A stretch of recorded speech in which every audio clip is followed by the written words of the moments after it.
ignorance and apathy of the American public who didn't understand that there were change there in the first place. So we have a model at least. We have to establish certain principles when we set our own program in motion, and they will be negative principles. We must have a creed of freedom, a set of rules, a set of chains that will bind not only our politicians in the future, but those of us who are in freedom force as well. And that led me ultimately to the necessity to create something called the Creed of Freedom.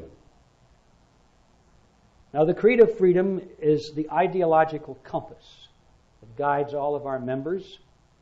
It's not like a political platform. It's not a series of issues like we should be opposed to illegal immigration, or we should be for Social Security, or a bunch of issues. No.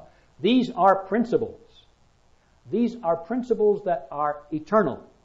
And if we understand those principles, then we can use them as a template to evaluate all of the issues that come either today, tomorrow, or 100 years from now. They either pass the principles or they're defeated by the principles.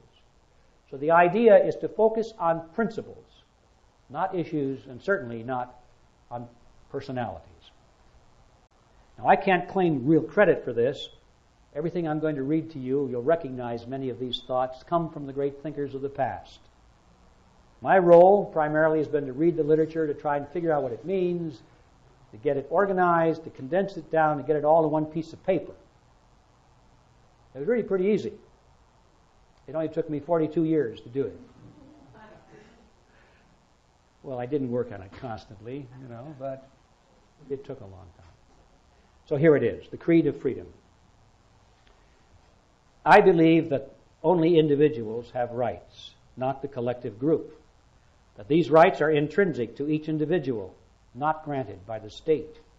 For if the state has the power to grant them, it also has the power to deny them, and that is incompatible with personal liberty. I believe that a just government derives its power solely from the governed. Therefore, the state must never presume to do anything beyond what individual citizens also have the right to do. Otherwise, the state is a power unto itself and becomes the master instead of the servant of society. I believe that one of the greatest threats to freedom is to allow any group, no matter its numeric superiority, to deny the rights of the minority, and that one of the primary functions of just government is to protect each individual from the greed and passion of the majority. I believe that desirable social and economic objectives are better achieved by voluntary action than by coercion of law. I believe that social tranquility and brotherhood are better achieved by tolerance, persuasion, and the power of good example than by coercion of law. I believe that those in need are better served by charity, which is the giving of one's own money, than by welfare, which is the giving of other people's money through coercion of law.